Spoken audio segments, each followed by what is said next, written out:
The story begins with a gamer putting his hands on the keyboard and calling the game trash, recalling that this word was also used to describe games with an absurd level of difficulty. The virtual reality game Tower of Trials exactly matched this description. When the game was released, hardcore gamers who took joy in trolling game developers all took a shot at conquering this game.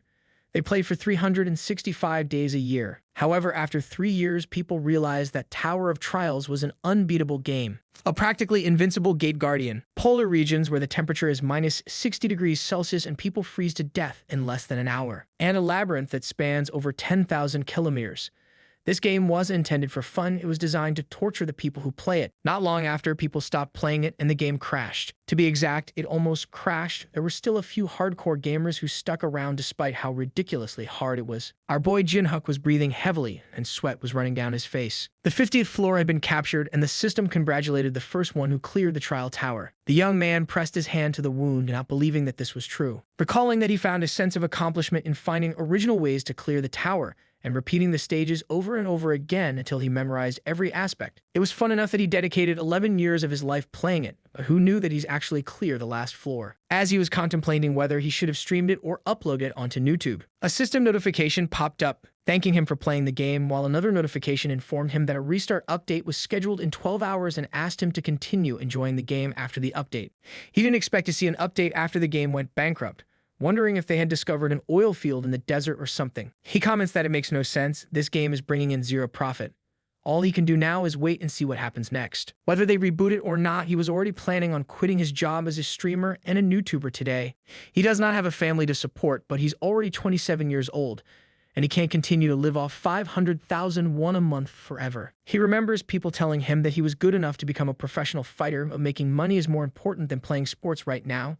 The moon rose over the protagonist's house. The guy was smiling, reading the comments in the chat, but suddenly his face darkened. Then he announced to his subscribers that he wanted to tell them something. Jinhook opened his mouth to start talking, but panic began in the chat. So the young man lied with a smile, saying that he was just creating an atmosphere. He took a sip from the can, deciding that tomorrow he should officially announce that he was winding up this business. Meanwhile, the room was getting dark. Empty soda bottles remained on the table. Our boy lay in bed, completely exhausted. Groaning, he clutched his head. He remembered that he still had to upload the video of him clearing the Tower of Trials. With a sigh, he pushed himself up, turned on his PC, and got to work. His attention was caught by a live stream. The headline flashed across the screen. The Tower of Trials appears in real life. He clicked the link to the live stream, and the chat was quickly filled with confusion.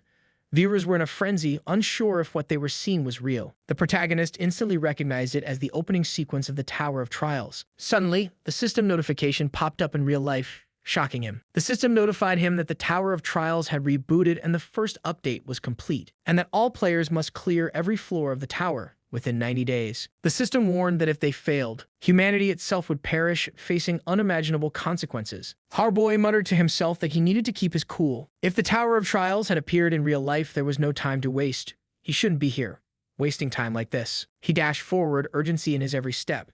He had to hurry. He needed to reach the location of that item before it was too late. The world could be on the brink of collapse, yet for some reason, this twisted dude was grinning with excitement. In Central City, the streets were alive with the hustle and bustle of a crowded city. People were in a frenzy, scrambling to catch the earliest bus out of the city. Others were shouting that the only way to survive was to leave the entire country. However, a girl quickly shot down their hopes, pointing out that there was no point in running. The same damn tower had appeared all over the world. Nowhere was safe. Meanwhile, our protagonist kept pushing forward, ignoring the chaos of the crowd around him. A few minutes later, he reached the entrance to an underground tunnel. He paused for a brief moment, muttering to himself that now was the time to step up, not run away. On the Korean server, this area was classified as one of the external regions. There were a total of 30 scattered throughout the country, and fortunately, this one was the closest to him. Soon he reached his destination, and the system gave him a notification, confirming he had entered an event area. He wasn't alone, other people were already there. He observed the crowd around him, noting to himself that everyone here had at least made it to the beginning of the Tower of Trials. Suddenly, a voice called out from behind, asking if he was Jinhyuk. The voice teased that it was no surprise to see Jinhyuk here.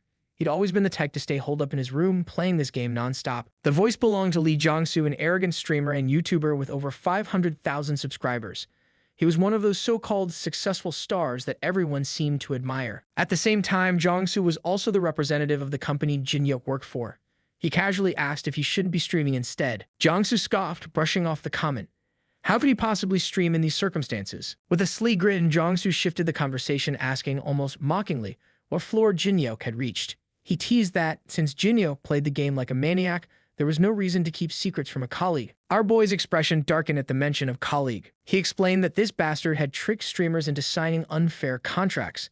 The more they streamed, the deeper they sank into debt. Their protests were snuffed out by the company's law firm. In the end, all the colleagues he had been close with, those who had started from nothing alongside him, left the company one by one. Shamelessly, Jong-soo offered, saying if Jinhyuk helped him out, he'd offer better terms on his contract. Our boy wasted no time delivering a sharp headbutt to Jong-soo's mouth. He was done with the man's arrogance, sick of being treated like he was owned. He muttered to himself that it felt good, but there was no time to waste on someone like him. Suddenly, a fountain sprang to life, water pouring out in a steady stream. The water in the fountain began to bubble as if something beneath the surface was stirring. Without warning, a massive explosion erupted from beneath the water, sending waves crashing in all directions and shaking the ground. From the chaos, a massive tree suddenly emerged, towering right in the center of the station. Jinhyuk couldn't help but think to himself that it was exactly like the Tower of Trials. His memory had been spot on. Each of the ripe, tempting fruits hanging from the tree was more than just eye-catching. Eating one would boost a player's stats, strength, agility, stamina, and even magic. It was definitely a valuable item, but there were only 4 fruits in total. Knowing how valuable the fruits were, the others began to prepare themselves, their intentions clear. Things were about to get nasty. In an instant, the greedy bastards charged, scrambling up the tree like a swarm of insects, each of them desperate to get their hands on one of the precious fruits. They shoved and yanked at each other, pulling hair and anything else they could grab. Jong-soo chimed in, suggesting that if they'd just work together and split the fruit in half, it could have been a win-win situation. Jinhyuk shot him a cold look, telling him bluntly to stay out of it if he didn't know anything. With a menacing look, Jinhyuk muttered that it wasn't time yet, his focus sharpening as he prepared for what was coming. Despite the chaos, people continued to shove and scramble, all eager to reach the top of the tree. Some of them had already reached the fruits, their hands grabbing eagerly as others hurried to catch up. Biting into the fruit instantly boosted their agility by 3 points, making them faster and more precise. They could feel the surge of energy right away. Our hero observes that most people aren't even aware this fruit exists, and those who have played the game a few times tend to focus solely on eating it. With a smirk, he adds that hardcore gamers enjoy the more perverted, sadistic process that follows. Upon finishing his thought, a tree's vines suddenly sway wildly, whipping and lashing out at everyone nearby. Others panic, realizing that after all the fruit is consumed, the situation becomes dangerous. They shout and scramble to escape, haunted by memories of the times they had fallen here before. Meanwhile, our hero sits there calmly, almost unfazed by the chaos around him. He turns to Jong-soo, questioning if he has already given up. Jong-soo replies that he refuses to die here for no reason. The main character comments that it's a pity, as the real reward for the event can only be earned once all the fruit is consumed. Jong-soo asks in disbelief if he's being serious. The main character responds that if he weren't serious, he wouldn't still be there. Jong-soo mutters that he had been wondering why the main character wasn't going for the fruit. Now he understands why. Jong-soo notices the opportunity and thinks that something definitely smells sweet. Jong-soo admits that if the main character is telling the truth, he wants to know what their next move should be. The main character replies that they need to get closer. He explains that if they move one by one, they'll become easy targets, so they need to approach from opposite sides simultaneously. Jong-soo asks if he should distract it, and Jinhyuk agrees. They crouch and prepare, with our hero warning that hesitation means it's over. Jong-soo reassures that he has played this game before too. They charge together toward the tree, moving in sync to execute their plan. The tree senses their movement and begins to rumble, whipping its vines everywhere. The main character skillfully dodges the whips and quickly questions where Jong-soo is. At the same time, the bastard yells that he's an idiot and questions if Jinhyuk really believed he would listen. He sneers and says that he's going to use him as bait. Our hero smirks, relieved that Jong-soo's personality hasn't changed one bit. He continues dodging and comments to himself that Jong-soo is the real bait. At that instant, a vine swooshes in Jong-soo's direction. With no time to think, he prepares to react, but it's too late as the vines quickly wrap around his body. The vines tighten, causing his bones to crack and snap. He desperately looks at our boy. With a terrified expression, he begs for help, but our cold-hearted MC just grins and questions why he should help. He adds that if he has a problem, he can sue him through his hotshot lawyers. Jong-soo starts crying and says he doesn't want to die like this. He is quickly cut off as immense pain hits him and he is fully engulfed by the vines. This dude is dead for sure. Our boy pays him no attention as he refocuses on the tree. He has fully memorized the attack patterns down to the detail. He comments to himself that dodging branches isn't that hard, it's all about timing. The tree roars in anger but still misses every hit on the main character. Finally, Jinhyuk reaches the heart of the mangrove as it reveals itself. Everything is unfolding just as he experienced in the game. The only difficult part remaining is tricking it into attacking itself, so he picks up a branch. He faces the tree and suggests they stop wasting energy, offering to take its heart peacefully.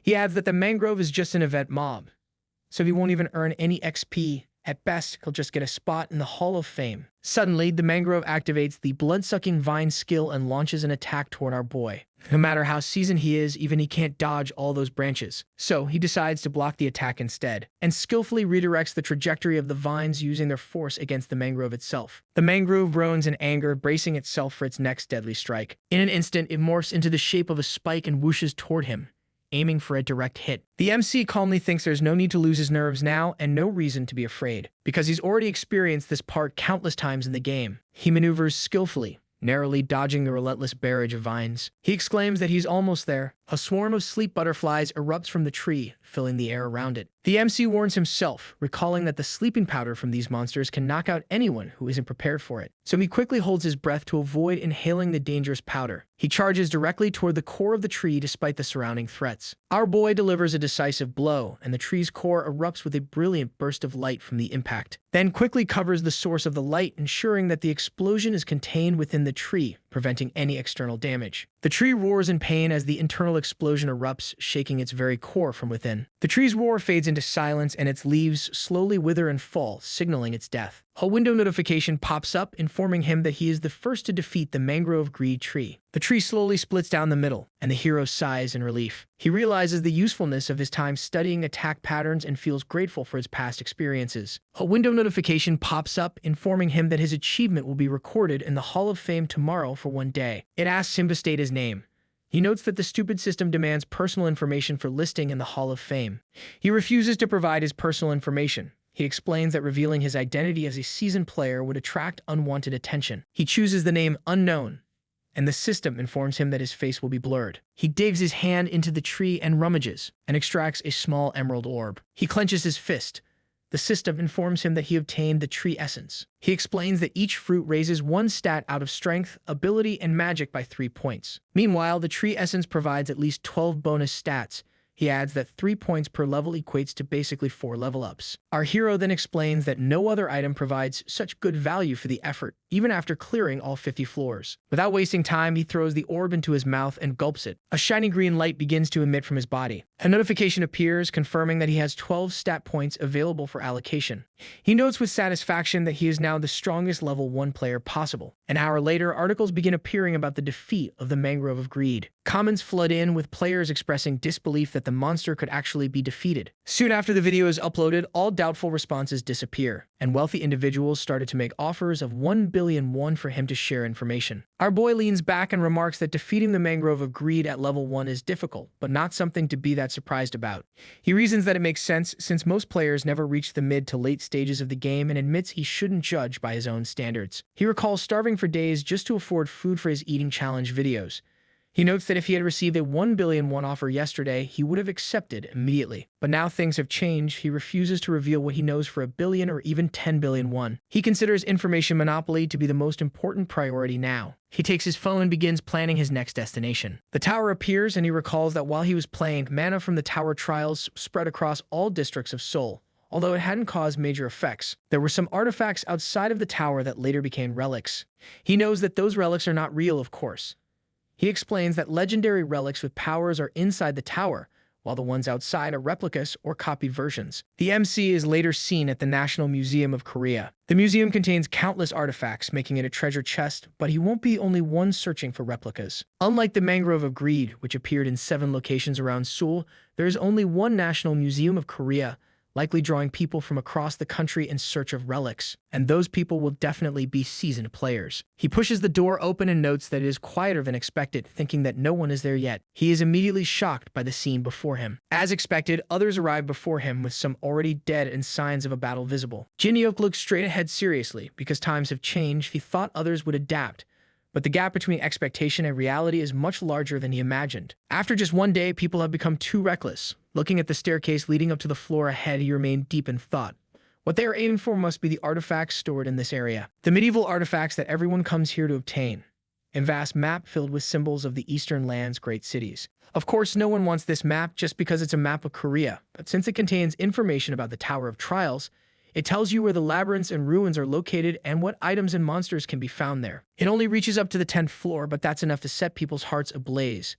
However, no one knows that the most important relics are hidden in the mud. A commotion breaks out as a vase is dropped. We see then people scrambling and fighting violently over the scattered artifacts, until someone shouts loudly for everyone to freeze. The fighting stops as everyone turns toward the shouting man. The enormous man looms over the crowd and declares he'll execute anyone who dares to move. Some in a crowd remain defiant, lifting objects and preparing for a fight against the large man, while another declares that no one is intimidated by the threats. The man threatens to retaliate violently if the large man makes any move. The large man bumps his fists together, signaling that he's done talking. He tears off his shirt, revealing arms covered in stone armor. A girl observes that he's already obtained a unique ability, while another man acknowledges the danger. The brute claims ownership of the map and orders everyone to step aside. An old man steps forward and declares he cannot agree with the large man's claim. Hearing this, the brute questions if the elder has gone senile. Then he threatens to break his neck with ease. However, the senior remains composed while criticizing the other's crude speech. In a change of tone, he challenges whether the large man can act faster than he can retaliate. Snapping his fingers, the old man ignites a small fireball on his fingertip. The brute recoils in surprise at the display of magic,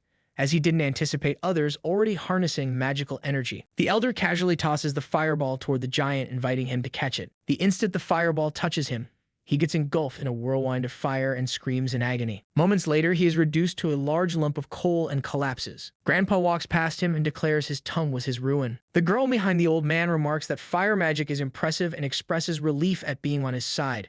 The old man asks if Miss Lee Yuri secured the items and instructs her to wrap things up if so. The girl smiles and confidently says she'll handle it. She grabs a small statue of Anubis and declares it's all she needs. She activates her skill and a burst of purple energy flows into the small statue. She declares that the statue will take care of anyone who gets in their way. The statue becomes enormous and holds its weapon menacingly.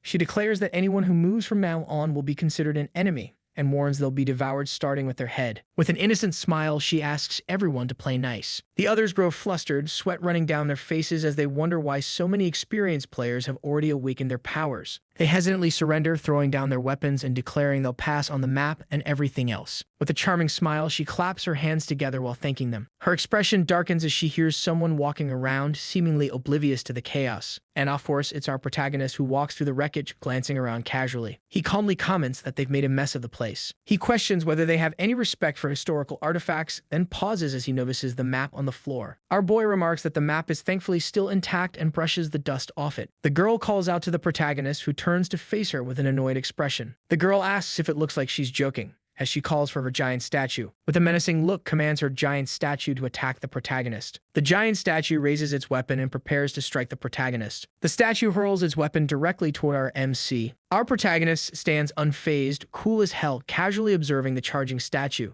Without even removing his hand from his pocket, he effortlessly smacks down the incoming weapon like it's nothing. The girl is flabbergasted, her eyes widening in shock. Our boy stands there cool as ever while murmurs erupt among the crowd, questioning how he deflected the spear. People whisper in disbelief, wondering how he deflected the attack without dodging and keeping his hand unharmed. Jinhyuk muses that their shocked reactions make sense, since they don't know his true capabilities. He glances at the girl and taunts her about her statue being defenseless now that its weapon is gone. She flinches before rummaging through her backpack and defiantly claiming she has more statues. She pulls out 4 more statues and activates the same skill as before. Our protagonist remains utterly unimpressed as he waits for her next move. The girl declares this will finally wipe the smirk off his face. He acknowledges her skill, noting that controlling 5 statues simultaneously proves she's no ordinary player. He reflects that the same applies to the magic-wielding elder and the armored brute, realizing there are more skilled players than he anticipated. Seeing that our hero remains unshaken, she grumbles angrily under her breath. Our MC calmly states that it's time to show her a proper demonstration of what he's truly capable of. He muses that skill gaps become unnoticeable when too vast and decides it's time to prove it. He tosses an artifact forward. He places his hand on the artifact, activating it. Seconds later, a massive tiger materializes behind him in a powerful summoning display. The summoned tiger's thunderous roar makes the girl recoil, realizing she may have underestimated him. The tiger strides forward with a majestic aura, its stats displayed in a glowing notification. The statues snarl aggressively, directing their hostility toward the newly summoned tiger. Our protagonist strokes the tiger's neck while mocking the statues for challenging the true king of beasts. With a commanding tone, he orders the tiger to unleash its fury and attack. The tiger instantly bares its fangs with a vicious snarl poised to strike. The tiger's claws slash through the air with such speed they generate slicing wind currents. The tiger's claw connects with the statue, instantly decapitating it. The remaining statues charge forward in a desperate attempt to retaliate. However, the tiger's savage slashes send severed statue limbs flying through the air in all directions. The girl stands in utter shock, unable to comprehend the tiger's overwhelming power. She trembles in despair, realizing she's the last target as the tiger closes in. The tiger looms menacingly over her, its bloodlust making her realize defeat is inevitable. She collapses to her knees, bewildered by how her unbeatable strategy was shattered by this mysterious opponent. Our protagonist pauses over her, demanding she give it to him. What a pervert. The defeated girl responds with trembling confusion, questioning his unexpected demand. Our boy crouches down and coldly demands she hand over Tutankhamun's mask. The girl snaps back, arguing the mask holds no value in Korea and questioning his intentions. He stares at her with an impassive expression, gesturing for the tiger to advance. The terrified girl immediately surrenders as the tiger's snarling fangs loom inches from her face. The defeated girl reluctantly hands over the mask, and a glowing notification confirms its acquisition. Our protagonist raises the mask triumphantly, celebrating the acquisition of his second crucial relic. The girl looks up with confusion, questioning if he's also pursuing the legendary Great Map. He dismisses her question with cold indifference, telling her that it is none of her business. While stroking the tiger's head, he commands it to stand guard and prevent any pursuers. The tiger obeys instantly, unleashing its bloodthirsty aura as a warning to everyone. With an eager yet chilling grin, he declares it's finally time to claim the tower's most legendary skill. The scene transitions to reveal a chamber overflowing with ancient relics and mystical artifacts. The old man frowns in thought, growing impatient as he waits for Yuri's expected return. Our protagonist appears beside him, silently observing the chamber. The old man breaks into a cold sweat, bewildered by the stranger's sudden appearance past their defenses. A shimmering blue barrier pulsates with energy, protecting the chamber's precious contents. Our protagonist recognizes the barrier's low-grade quality with casual expertise. The old man raises an eyebrow, intrigued by the intruder's unexpected knowledge. The old man cautiously touches the barrier, triggering faint sparks as he admits he's never encountered such a barrier. The old man shakes his hand, lamenting the barrier's immunity to both physical and magical assaults. Without hesitation, Jinhik places his hand on the barrier, causing it to crackle and spark ominously. He notes that the barrier's magic flow is distorted at a specific point. The protagonist declares he can deactivate the barrier, but reveals there's a catch. The old man narrows his eyes suspiciously, demanding clarification about this unexpected condition. Our boy explains that maintaining constant flame magic is required to weaken the barrier's defenses. The old man presses for details, wanting to know the duration of this exhausting task. Our hero casually states it will take however long he needs to gather the relics inside. The elderly man scowls in disbelief, clarifying that he must remain outside maintaining the spell while the protagonist goes inside the chamber. Our MC admits he lacks the powerful offensive spells needed to weaken the barrier. He acknowledges the difficulty but insists this is the only viable method. He notes the approaching dawn, emphasizing the urgency of their mission. Angie offers the map to the old man, revealing there's something else inside he personally needs. The old man grimaces, agreeing that leaving empty-handed would be the most unacceptable result. The elderly man hesitates, seeking assurance that the promised map will truly be handed over. Our protagonist reassures him with a respectful nod, acknowledging the old man's formidable magical prowess. The elderly man reluctantly concludes he has no alternative but to place his trust in the protagonist. Jinheg places his hand on the barrier again while urging the old man to fulfill his role. The elderly man summons a fireball, determination etched on his face as he prepares to fulfill his task. The old man unleashes his fire magic against the barrier, generating intense steam that forces our protagonist to shield himself. The relentless fire magic causes the barrier to weaken and crack under the sustained assault. Seizing the moment, our boy slips through the weakened barrier and enters the chamber beyond. The elderly man grunts in exertion while urging our hero to move quickly before his strength gives out. The protagonist acknowledges with a wave, signaling his understanding of the urgency. Stepping into the chamber, he observes that unlike the lower floors, this area appears untouched by previous explorers. Except for the engraved iron sword of Qianlong, which is conspicuously absent from its place. Our protagonist deduces that a certain man must have already retrieved the sword and established the protective barrier. He silently reflects that the man chose to stealthily claim his prize while others were distracted, maintaining his usual cautious approach. Arabic muses that even the cautious thief did not know and overlooks certain relics as he sifts through the remaining artifacts. He celebrates silently, having finally discovered the Sangpayon Tongbo, an ancient necklace crafted from coins, the relic he sought. He sees the artifact as the final puzzle piece required to complete its ultimate technique, having already acquired the Persian ritual mold and Tutankhamun's mask. Without hesitation, our protagonist begins merging the relics to unlock their potential.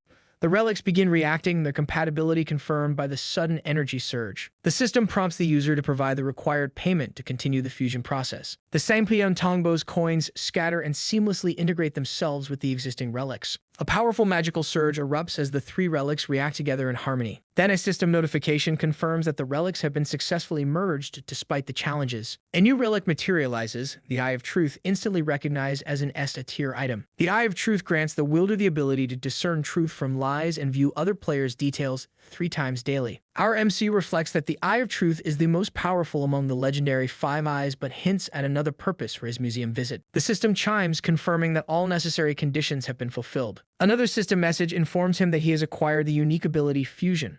With this broken ability, he can copy and save the countless skills this world has to offer, then combine them to create even more powerful skills.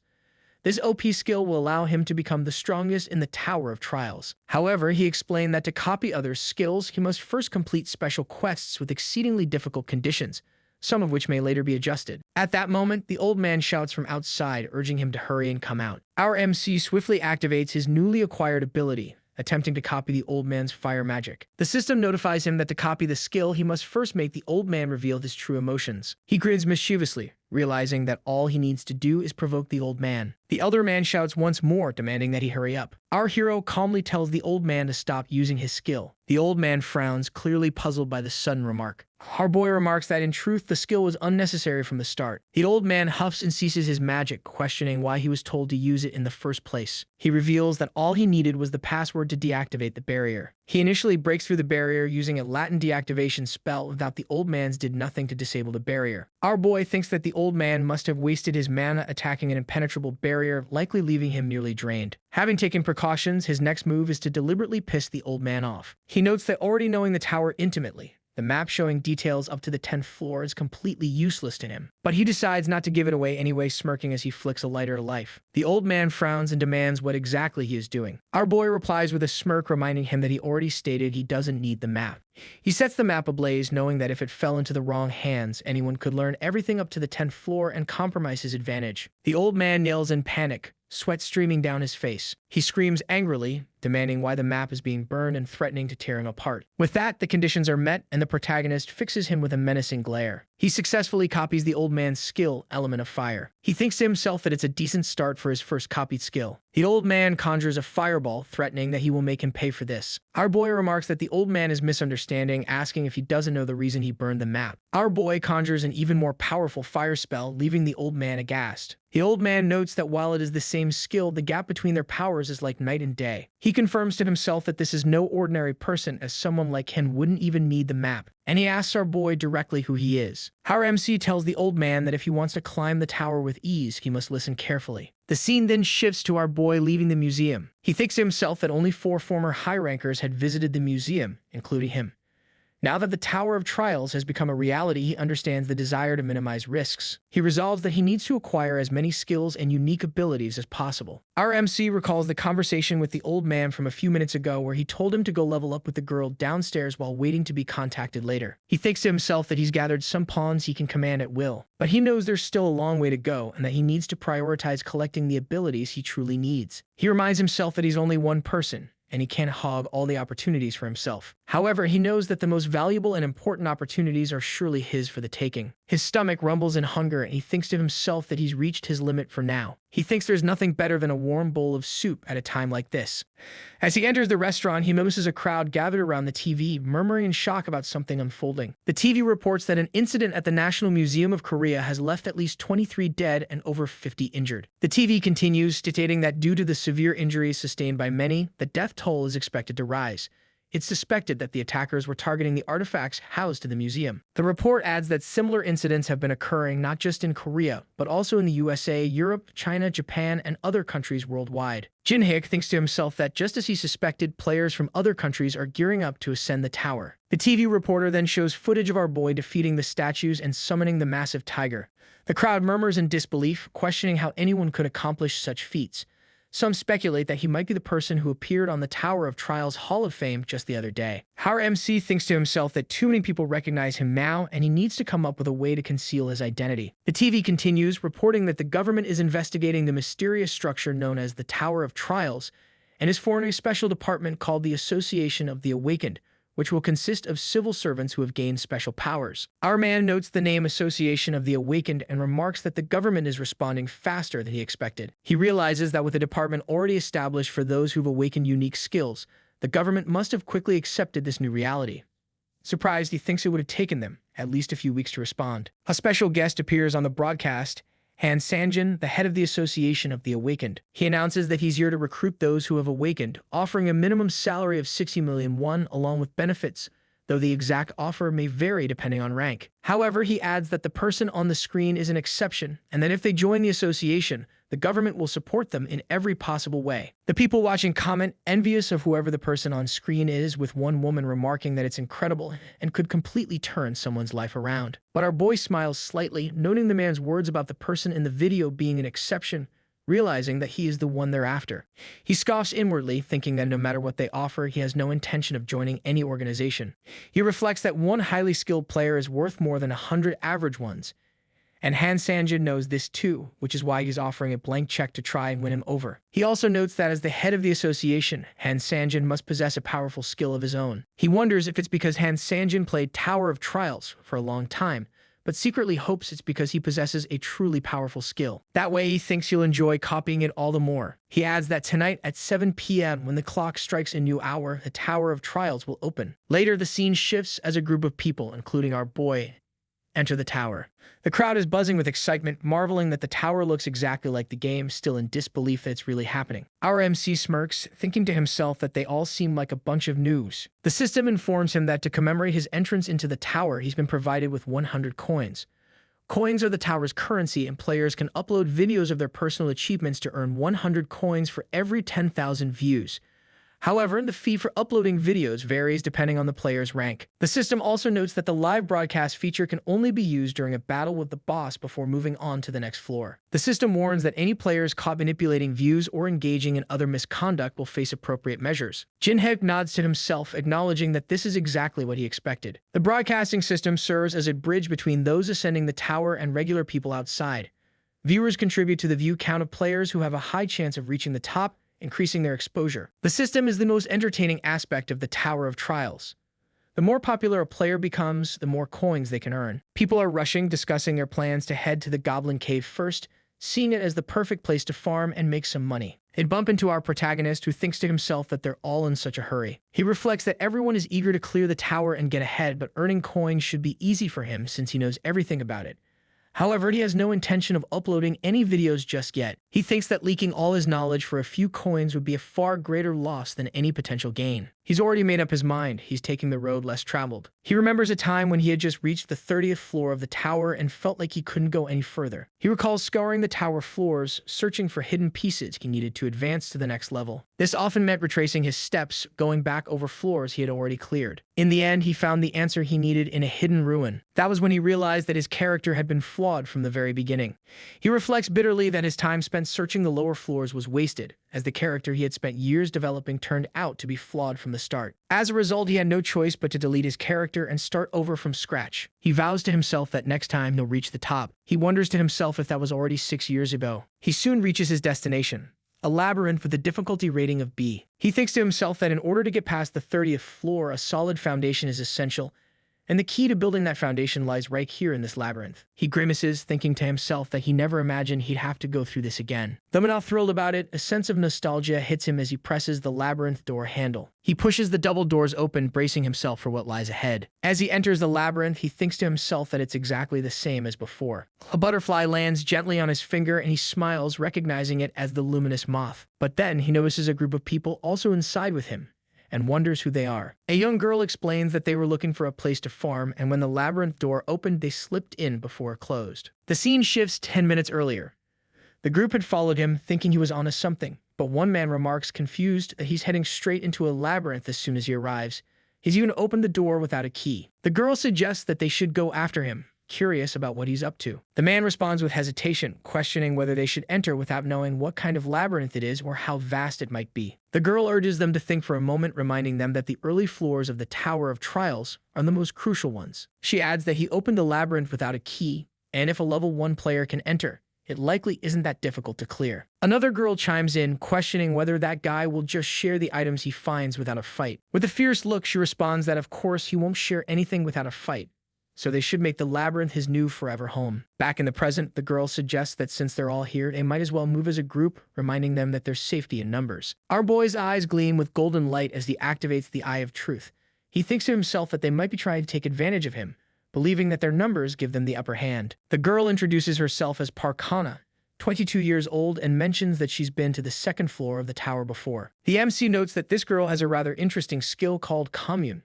It allows her to naturally befriend someone upon first meeting, and she can also erase any sense of uncertainty from others. The system sets a copy condition. He must spend at least 240 hours with Park Hana, and by the end of that time, no one else can be with her except him. He thinks to himself that acquiring this skill will definitely come in handy when dealing with a certain girl on the upcoming floors.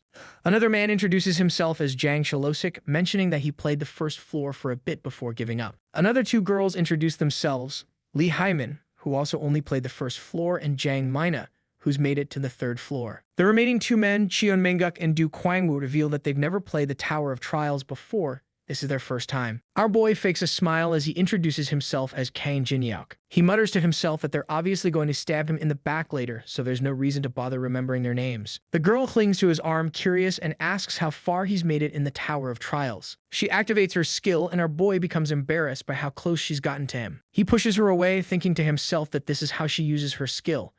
If he had known about her ability, he might have felt more friendly toward her. He responds, telling her that he reached as far as he could. She wonders what's up with this guy, thinking that commune should have already affected him, but something feels off. She asks him to share what kind of monsters are in the labyrinth or any distinct features it might have.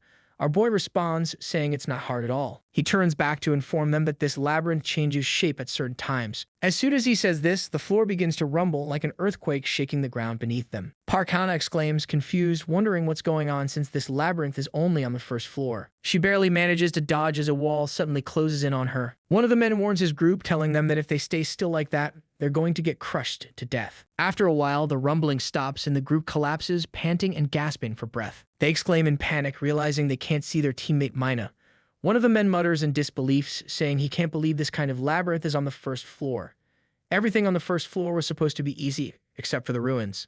Our man asks coolly if they've never experienced a shape-shifting maze before. Park Mina responds, urgent and worried, saying that this is too dangerous for a level 1 player, and they need to leave immediately. She turns to Hyman, asking if she can find the exit and whether she can use her skill to locate it. The girl, tears in her eyes, responds that her skill was deactivated when the labyrinth shifted earlier. Park Mina, her voice trembling, asks if they can't find a way out and if they're trapped inside. Our boy thinks to himself, amused, that he had been wondering why they waltzed into the labyrinth so confidently.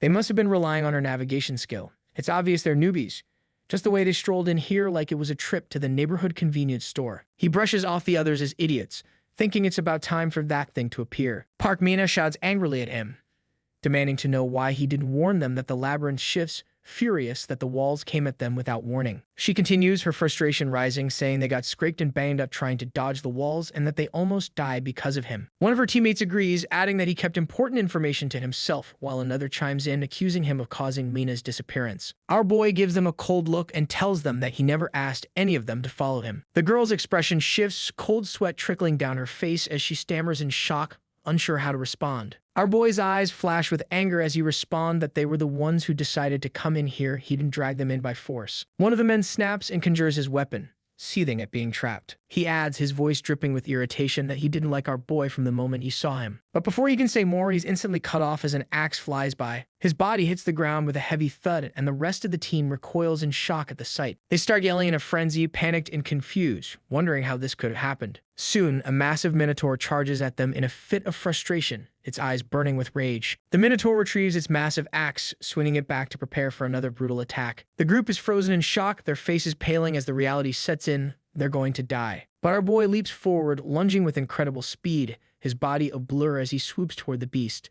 The minotaur strikes from above with incredible force, its axe coming down like a deadly avalanche. However, our boy has already dodged the attack, nimbly leaping onto the minotaur's back with surprising agility. He grins as the system chimes in, notifying him that he successfully evaded the attack. He smiles in satisfaction as the system notifies him that he's acquired the hidden stat Gay P, a rare and valuable ability. The system explains that the new stat narrows the level gap against stronger foes while widening it against weaker ones. He grabs the Minotaur's horn and swings, thinking that fighting stronger opponents can reduce the level gap by 1 for every 3 points. He launches himself away from the beast, thinking that after countless attempts, this was the only way he found to grow stronger at level 1. The monster grows irritated, pulling back its axe and roaring as it prepares to attack. Our MC thinks that he's faced this monster's attacks tens of thousands of times as he dodges each strike with precision. Dodging the attack patterns feels like muscle memory to him now, while the system notifies him that the skill increases by 0.05 with each successful dodge. He keeps dodging the barrage of attacks as the system chimes repeatedly as the skill levels up. Our boy thinks to himself that no matter how strong his attacks are, they're useless if he can't land a single hit. Meanwhile, the group watches in shock, regretting their decision to challenge him in the first place. Park Hana reflects, realizing it was foolish to think they could steal from and kill him. The monster's eyes blaze with frustration as it growls menacingly. Our boy taunts, commenting that he's too slow and at this rate,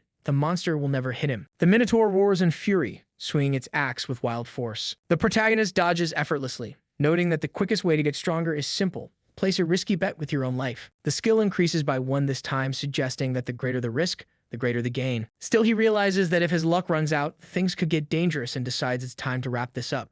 He cuts off his thought as he notices the group, realizing they're trying to sneak out without permission. The scared girl tells Park Hana they need to get out of there, and Hana responds that as long as they keep their hands on the wall, they'll definitely find an exit. In a moment, our boy appears behind them, asking where they think they're going. She glances back, sweat trickling down her face, struggling to come up with a response. She's interrupted as the sound of the monster's heavy footsteps stomping towards them grows louder. Our MC casually offers that if they want stat points, they should join him.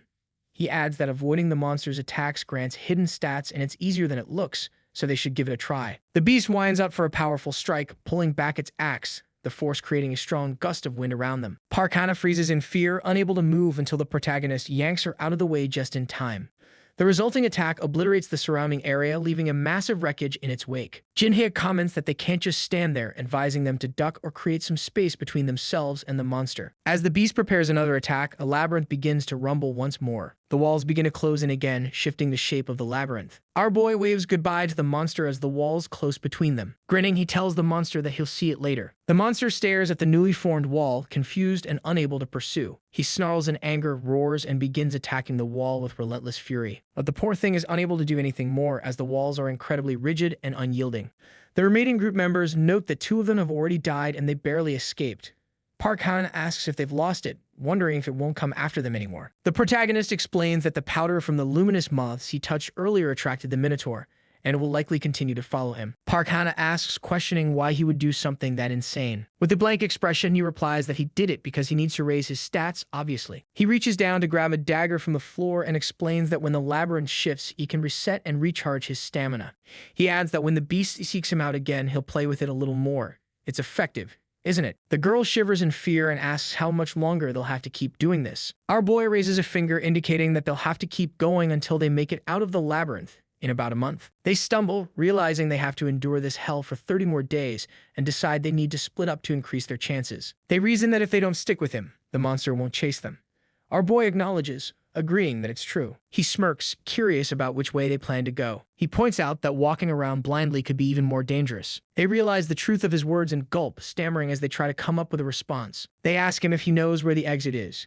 He responds confidently, saying he knows the labyrinth better than anyone. She thinks there's no way to move separately and sighs, agreeing to follow him since it can't be helped. Our boy cuts her off, reminding them that nothing is free in this world.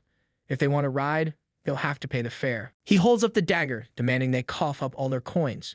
What a bastard. The scene shifts to another location where a man braces himself for battle, holding an iron shield in one hand and a short sword in the other, readying himself for the attack. It seems he's fighting a group of goblins who appear caught off guard by his sudden readiness. The man charges through the goblins, bashing them aside with his shield as he pushes forward. He strikes a goblin with his sword, and the creature screeches in pain, stumbling back from the blow. It appears to be a recorded video, playing back the battle through the broadcast system for viewers to watch. The viewers go wild, flooding the comments with excitement, praising how impressive it was that he pulled it off alone in just 15 hours. They're all eager to subscribe and follow his future videos. The man grins, excited as he reads the reactions, thrilled that his prediction was right. He celebrates with his team, pointing out how well the video is being received. His teammate, a man with glasses, notes that everyone is talking about him on the forums. He adds that the bloody battle with the goblins paid off, bringing in 1,000 coins just from the views alone. The man smiles, clearly pleased, and thanks his teammates, acknowledging that it was a group effort. Another teammate remarks that people will probably think he did it all alone, praising the great editing and how clever their help was. The man with glasses adds that there's no way anyone will figure out they buffed him. He stops, eyes scanning the latest comments that appear on the screen. A viewer comments, claiming they know someone who cleared the challenge in just 5 hours, not 15. The man responds to the comment, brushing it off, saying the world is dominated by talented pioneers.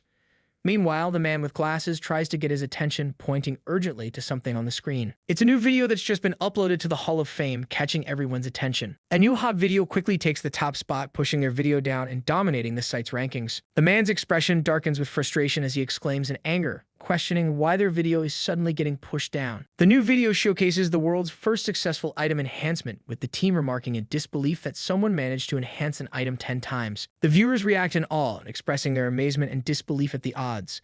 The man shakes his head incredulous, wondering how something like that could even be possible. The scene shifts back 10 minutes, showing our boy giving orders, telling everyone to stop standing around like statues and get to work. The group is assigned tasks: picking moss for bedding, gathering firewood, and handling various other chores. They trudge off, begrudgingly agreeing to get to work. The man clicks his tongue in frustration, clearly irritated, while our boy smirks and waves them off. Our MC notes that he should probably get started as well, calling for the store to check his supplies. A huge system window appears, and our boy observes that he's secured enough coins for now, feeling satisfied with his progress. He scrolls through the store, selecting items to purchase as he shops for what he needs. He buys a few random items, noting that they may seem like trash no one would bother with. He confirms the purchase, adding that the important thing is how you use them. He immediately heads to combine the 3 items he just bought. A surge of energy fills the air as the system notifies him that he has successfully combined the items. The resulting item is the Goddess Fortuna's Wheel of Fortune. The description reveals that it allows the user to raise their luck to maximum capacity for 10 minutes, one-time use, but due to its imperfect state, its scope is limited. He summons his knife and reflects that if you don't understand the limits of applying good luck, it can all go to waste. But our boy just happens to know exactly what those boundaries are. He swirls another item in the air as the system notifies him that his luck has been increased to maximum capacity. A bunch of scrolls drop, twirling through the air before landing in his hand. The scrolls in his hand are lottery enchantment scrolls, known for having the absolute worst success rate. But with his luck maxed out, the success rate is now 100%. He exclaims that he's putting everything into this dagger. He raises his newly enchanted dagger, a satisfied grin spreading across his face as he admires the result. An achievement bonus pops up, notifying him that he has successfully created the first plus 10 enhanced item on the Korean server, earning him 5,000 coins. He slices and slashes through the air, testing the feel and sharpness of his newly enhanced dagger. He smiles, satisfied that he's finally found himself a decent weapon, one he can rely on. 10 days pass, and the 2 group members look clearly exhausted and mistreated, their spirits worn thin by the constant struggles. They comment that they've been making campfires out of twigs, and that they've been sleeping on beds of moss, and they have to eat our mushrooms and moss. Park Hannah glances at our protagonist, her expression a mix of exhaustion and frustration. Our boy is peacefully sleeping next to the campfire, his back turned to them as if completely unaffected by the hardships they're enduring. She comments that the Minotaur ambushes them at certain intervals. She adds that every shift in the labyrinth feels like a life or death event. However, our boy seems to take it all in stride, unfazed by the constant danger and the chaos around him. She mutters that she can't keep doing this, convinced she'll die if it goes on any longer. The boy beside her agrees, saying that the evil guy is just going to wring them dry before tossing them aside. The comment section lights up with reactions. One person advises them to just give up and chill, while another warns that the protagonist has clearly made it to the 10th floor, urging not to cross him. A third comment dismisses the 2 of them, claiming that 2 noobs like them are nothing compared to a pro like him. She asks, her voice tinged with curiosity, if they'd found any information on him. They respond that his past videos are locked, his YouTube and personal blog are private, and even his phone is off limits. They've searched his name, but it doesn't seem like he has his own streaming channel or any public profiles. She holds her head in disbelief, thinking how foolish she was to pick these idiots to support her outside the tower. She snaps and demands to know if they've informed her brother about the situation. She'd also ask what Guild Crow had to say about it. They respond that they've informed her brother and the guild is already investigating. However, there's almost no information on this labyrinth, so they'll need about 3 weeks to catch up with her. She places her hand on her forehead, thinking to herself in frustration that she's going to have to put up with this for 3 more weeks. The boy asks her what the guild members said and what their plan is. She replies that they couldn't find any information. She thinks that killing the freak and waiting in the crypt until her brother arrives might let them escape the hellhole alive. She points out the problem, wondering how they could possibly kill him. The nervous boy picks up a rock, whispering that the protagonist is asleep, This might be their only chance. He raises the rock, declaring that everyone dies when their skulls are bashed in and that they should act now. She grabs his hand firmly, urging him to wait and not act rashly. He asks her why, confused by her hesitation. She responds, pointing out that the protagonist's reaction speed is inhuman. She argues that whether they fight head-on or ambush him, they stand no chance. The moment he's attacked, he'll instantly retaliate. The boy demands to know what she suggests, refusing to simply sit back and be used. She retorts that she never suggested letting him use them, revealing her brother from Guild Black Crow gave her something for emergencies. She reveals an item stating that a single drop of its venom could kill 100 trolls. With a menacing look, she insists they must eliminate him in one strike to prevent any chance of retaliation. The protagonist wakes up, clearly displeased by what he sees.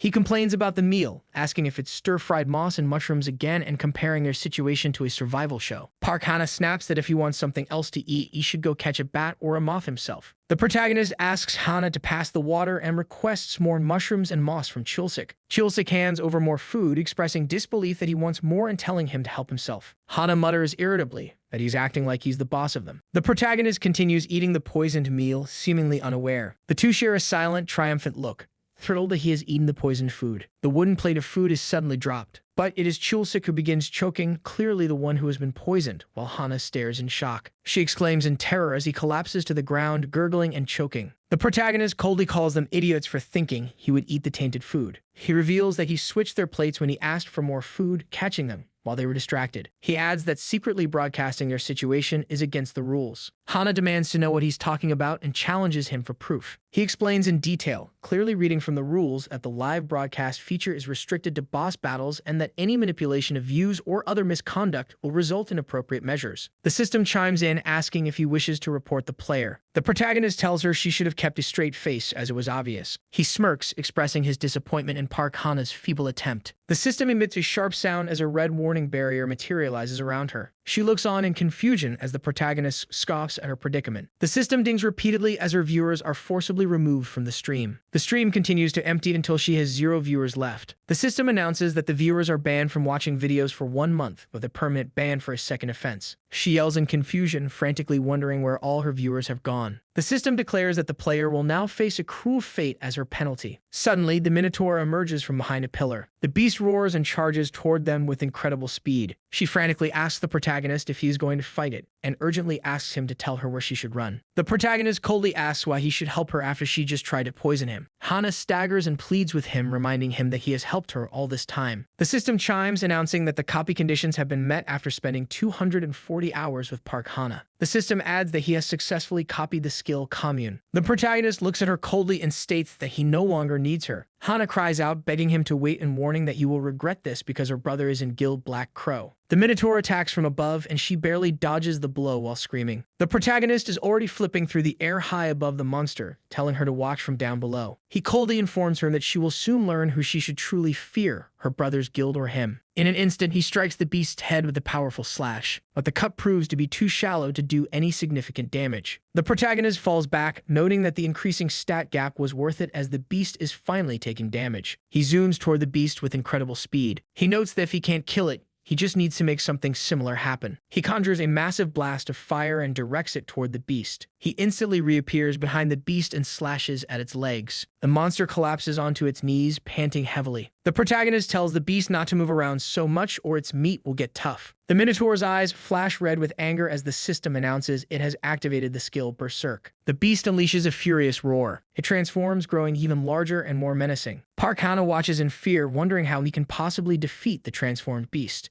The system describes the Berserk skill, noting a 30% increase to the Minotaur's attack damage, speed, and agility for 5 minutes. The system adds that the Minotaur's intelligence has momentarily increased, enabling it to use language. The enraged monster roars that it will tear him to pieces and scatter them across the dungeon. It adds that this will ensure he can never trespass here again. The protagonist notes to himself that his mana efficiency has increased. With a confident grin, he dares the beast to come at him. The beast declares it will crush him as it strikes down with its axe. Our hero blocks the powerful axe strike with his dagger. He redirects the heavy attack away from himself. He continues to block the beast's furious attacks with incredible speed. The girl watches in awe, muttering that this seems impossible. She observes that he isn't even bothering to dodge anymore, simply parrying every attack. She thinks to herself that even the entire Guild Black Crow would be powerless against the Berserk Minotaur, a boss-level monster using a level 10 skill. She wonders how this crazy bastard can possibly be smiling in such a dire situation. Meanwhile, the protagonist reflects on his past life, where he felt stuck and powerless, unable to change his reality no matter how hard he worked. He thinks to himself that the difficulty level for both his game and his real life was set to hellishly hard. But in this world, he notes his actions get an immediate and tangible response. He continues clashing with the beast, his stats steadily increasing by 0.05 each time. In an instant, he unleashes a barrage of slashes upon the beast. The beast scoffs that he has resorted to cheap tricks. It taunts him, stating that he has barely left a scratch. Our boy stares unfazed as the punch stops inches from his face. It seems the Berserk skill's time limit has expired, leaving the beast frozen in place.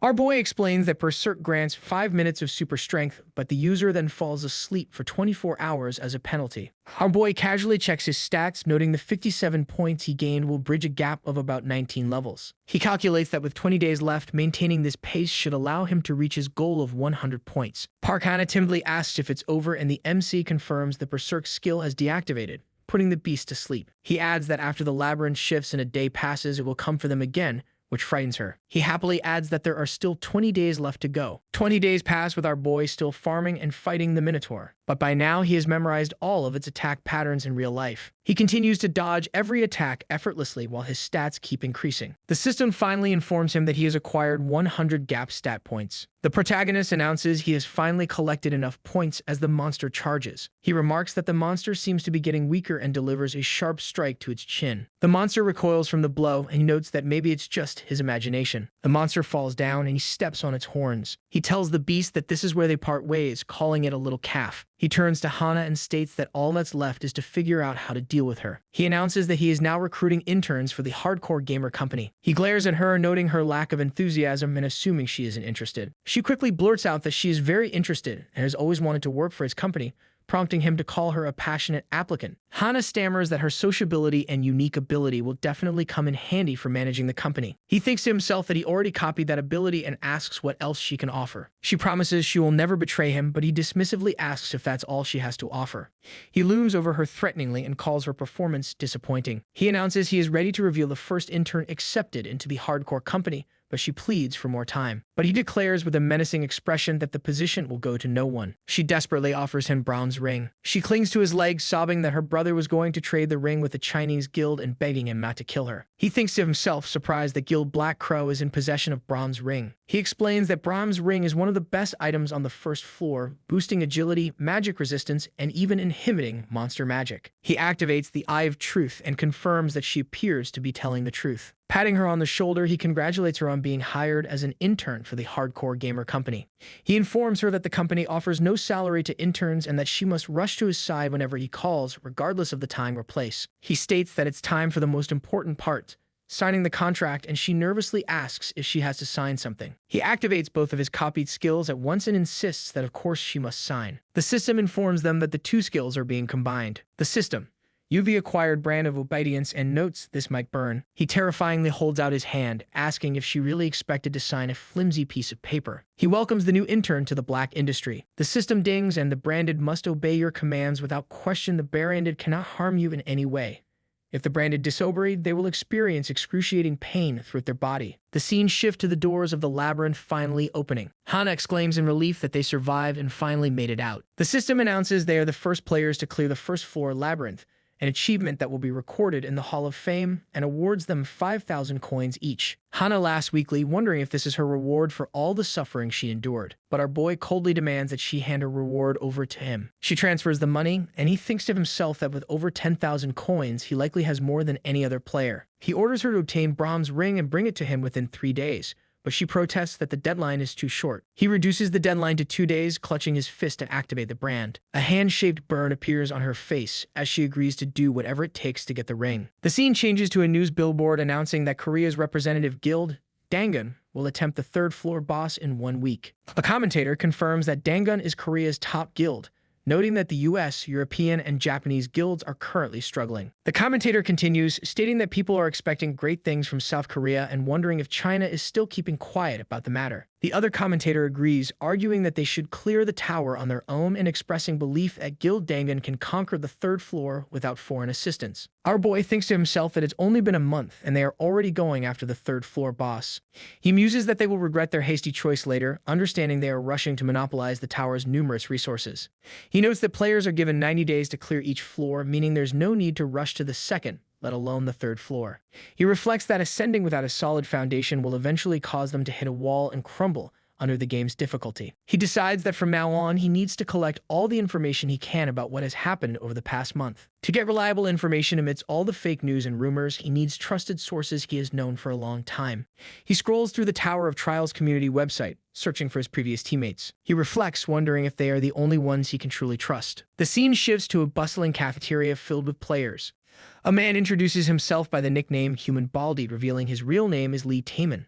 Another girl introduces herself as Bulwangdong Nuclear Fist, stating that her real name is Yu Tonhwa. Our boy is in awe, finding it difficult to match their real-life appearances with their game personas. He reflects that he never thought he would end up meeting his Tower of Trials teammates in person. He activates Eye of Truth to see their stats and confirms that Lee Taemin once again possesses the Mechanical King ability, a unique skill exceptionally useful in large-scale battles with no downside other than its high mana drain. He notes that Yu Yeonhwa has Earthquake Taekwondo, a unique ability designed for close quarters tanking and damage dealing, and observes that their similar levels suggest they have been hunting together. The system informs him that because the two have been a team for so long, he will be able to copy both of their unique abilities once all three of them reach the 20th floor. The boy asks what he is waiting for as it's his turn to introduce himself, and the MC states that his name is Kan Jinhyuk. He embarrassingly states that his username is Poopy Fart, internally cursing what he was thinking when he created it 11 years ago. He continues, stating that he is 27 years old and was a streamer, to which Lee Taemin replies that he used to watch his streams sometimes. Our boy smiles and clarifies that he is not a streamer anymore. Lee tells him to relax, reminding him that they aren't total strangers since they played together online many times. The girl agrees with Lee's sentiment, and he reluctantly says he will try to relax. He notes that they are much friendlier than other people, a stark contrast to those who only try to use him. He thinks to himself that maybe he was just tired of dealing with those kinds of manipulative people. Even though it's their first in-person meeting, he feels completely at ease with them. Lee Taemin and Yu Tunhwa briefed him on the strategic movements of the world's major guilds over the past month. His two former teammates also brought him up to speed on the shifting trends and popular figures within the streaming community. They detailed the alarming rise of a group called the Demonic Ones, which kidnaps players and forces them to work in coin farms. Lee Taemin asks if Jinhyuk has taken the mandatory test yet, since he was away for a month. The protagonist asks, confused, what test Lee is referring to. The scene swiftly changes to a taxi driving along a busy highway. Lee explains that while people flocked to the Tower of Trials after it appeared, casualties skyrocketed on the second floor. He concludes that now only those who pass the test administered by the Association of the Awakened are permitted to ascend. Yu Yeonhwa adds that once you pass, they give you a barcode, showing the one on her wrist as an example. The MC realizes that the head of the association, Han Sangjin, is using the test to draw skilled players out of hiding in order to recruit them, all under the guise of reducing casualties. He smirks, deciding he might as well take advantage of the pathetic system the association has created. He explains that since the Association of the Awakened was established, any player who scores lower than F rank is deprived of their right to ascend to the second floor. On the other hand, those who score highly immediately receive offers from government agencies and high-ranking guilds. He notes that only 3 types of people gather at the testing sites: those who desperately hope for a chance to ascend the Tower of Trials. He continues, listing the second type as those who judge whether or not someone is qualified to ascend the tower. He concludes by naming the third type: those who want to show off their qualifications to the world. The camera crew goes wild, excitedly announcing that Kim Kide from Guild Warriors has also arrived. He asks why the testing site is so crowded, questioning if they are letting just anyone take the test now. His companion suggests that many people are hoping to strike gold, but Kim dismisses this, demanding they clear out the line as he can't afford to wait for hours with reporters waiting. He glares angrily at his companion, stating he came today because of him and his little sister, and warns him not to mess up. He and his sister nod anxiously, and it is revealed that the sister is Park Hana. Reporters ask the crowd to move and clear a path while our MC and his teammates are talking. The MC turns and questions why he should move, stating he has a number ticket and is waiting for his turn like everyone else. Park Hajin snaps at his subordinate, furious that they can't even handle one person. He points a finger at the MC and threatens him, telling him it's not too late to piss off. People in the crowd whisper in shock, wondering if the guy standing up to Park Hajin has a death wish or is just crazy. Our boy activates the Eye of Truth once more to assess the man's stats. System: Copy conditions. You can only copy this player's unique ability once you reach maximum friendliness. If you reach maximum hostility with may copy one skill that you desire. Our boy's eyes flash with interest at the notion of reaching maximum hostility. Park Hae-jin snarls at the MC, asking if he thinks the public audience will stop him from acting. Meanwhile, his sister Hannah nervously asks Hae-jin what is going on. She gasps as she realizes her brother is confronting the MC. Our MC grins defiantly as Hae-jin continues to berate him. Without hesitation, he grabs Hae-jin's pointing index finger. Grinning with an evil look, a loud crack is heard as the man cries out in pain. Hae-jin yanks his hand away, looking at the MC with pure frustration. He cracks his finger back into place while our MC casually drinks water, completely unfazed. He prepares to draw his weapon, calling the MC a worthless piece of scum. People in the crowd yell for everyone to step back, warning that they'll get swept up in the fight. Our man calmly looks at him, grabs his bottle of water, and throws it directly in his face. He slashes the water bottle with his weapon. But our MC is already behind him, delivering a sharp blow to his leg that makes his weapon clatter to the floor. He yells in pain while the crowd murmurs in confusion, wondering if he just fell on his own or tripped over his own feet. Hana trembles in fear, wondering what the MC is doing here at the testing site. Kim steps out and commands him to stop right there. Our boy instantly activates the Eye of Truth to assess Kim's stats. The system warns in a flash that his skill has been cancelled because the level difference has exceeded a certain amount. Our hero concludes that Kim must be at least over level 20. He faces Kim and remarks that he didn't know the man had a babysitter, to which Kim responds that while the kid is a handful, he still has his uses. The MC asks if has his uses refers to the Goryeo ginseng that Hae-jin supplies to China. Kim is taken aback, demanding to know how he found out about that. The MC shrugs and asks if the how is really important, suggesting he ask more practical questions instead. He suggests a more practical question, like how to deal with the side effects of Goryeo ginseng. The system chimes as Kim Gade activates the skill Blackout Barrier. A huge black barrier descends, enveloping both of them. The barrier cuts them off from the rest of the people at the testing site. Kim questions the proposed deal, asking how he can be sure the information about the ginseng's side effects is accurate in exchange for 10 exclusive dungeons.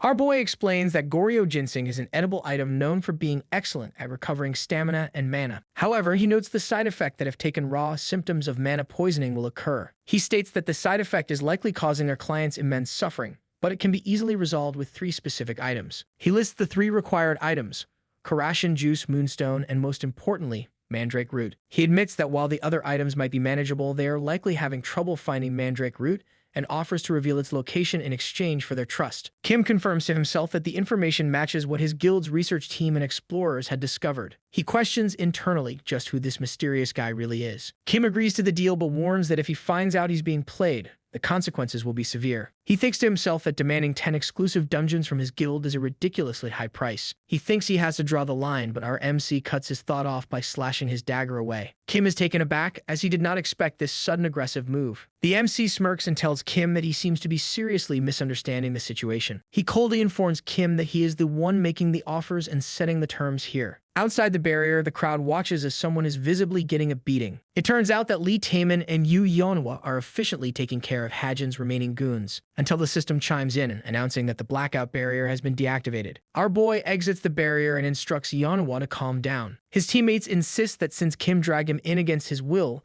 they are ready to take them all out if he just says the word. But the MC assures them he is really fine. He explains that Kim was a lot more reasonable than he had initially thought. Hae-jin protests to Kim, asking if he is just going to let them go like that, and he pleads for one more chance, promising to finish him off with everything he has. But Kim grabs Hae-jin by the neck to silence him. He tells him he is no match for the MC and warns that the next time he acts out on his own, he will regret it. Kim tightens his grip, and the young man immediately yields, gasping for air. He releases his grip, and the Hae-jin collapses to the floor, demanding to know what happened inside that barrier. He seethes with anger, vowing to kill the MC no matter what for humiliating him like this. The system chimes, announcing that the copy conditions have been met. Having reached maximum hostility with the target, he has successfully copied the skill Shallow Breathing. This skill allows him to control the target's breathing and heart rate, with the limits varying depending on his level. Our boy smirks in quiet satisfaction while the defeated man continues to mutter and grumble on the floor. The protagonist decides it's finally time to go and take this thing they call a test. Our boy looks at the test results board and sees Park Hana's name in first place. He comments that she must have eaten some ginseng before the test, just as the announcer calls for the next person to come in. The announcer explains to the applicant that the test is simple. He just needs to strike the magic crystal in front of him, using any items or unique abilities he wishes, as they are only measuring his potential. He observes that Jin Hyuk has a dagger and asks if he plans to use a weapon instead of a unique ability, to which our MC replies that it should be enough. The official tells him he can begin whenever he is ready, and the protagonist steps forward to take the test. The MC steps over to the large crystal in the center of the testing area. The examiner gestures to a smaller crystal, explaining that the large one is for intermediate-level applicants and instructs him to use the beginner crystal instead. He adds that it's impossible for an average person to damage an intermediate crystal. He cuts off mid-sentence as our hero activates his skill at maximum power, and with one clean hit, he slices the large crystal in two. The examiner stares in disbelief, his mouth agape, stammering that most people are disqualified for not having the mana required by the crystals. He exclaims that he has never heard of someone slicing a crystal in half before. He congratulates the protagonist, announcing that he has achieved an S rank. He states that he needs to report this to his superiors and asks the S rank applicant to please wait a moment. He grabs the examiner's tablet and requests that the report be delayed for a week, leaving the official confused and asking what he means. He insists it's for personal reasons and doesn't care who finds out after a week, but the examiner tries to protest. He states that one thing he's learned in life is that those who are close to you can be much scarier than the law that is far away. After a while, the protagonist spots Park Hana and remarks that his intern is just in time. Hana presents the ring, handing over the item he requested. He praises her for keeping her promise and arriving sooner than expected, then asks her to remove the branding as she points to it. He tells her they'll see how she performs first, then waves goodbye as he leaves. Later, his teammate expresses confusion, asking how he ended up with an F rank when they were so sure he would rank higher than them. He explains that it's a temporary rank and he agreed to test again next week, so he has to wait until then. Yu Yeonwan asks Jinhyuk what he will do for the second test, which is clearing a dungeon, and he replies that he'll figure it out and tells them to keep ascending the tower, promising to be in touch soon. The MC thinks to himself that the first test classifies your rank by measuring your magic, and those who pass move on to the second test. He notes that the second test is straightforward. Applicants must clear one of the dungeons within the Tower of Trials. Since the dungeon level doesn't affect the result, most people choose to clear a dungeon populated with low-level monsters like goblins or orcs. However, he decides he will be going to the ruins on the first floor, a place that not a single person has been able to clear since the Tower of Trials appeared 11 years ago. Alright guys, that's the end of this part. I hope you enjoy the recap. Things are getting really interesting, right? If you did, please don't forget to hit that like button, subscribe, and turn on the notification bell so you don't miss out. We'll be dropping the next part tomorrow, so stay tuned. Thanks for watching, and I'll see you in the next one.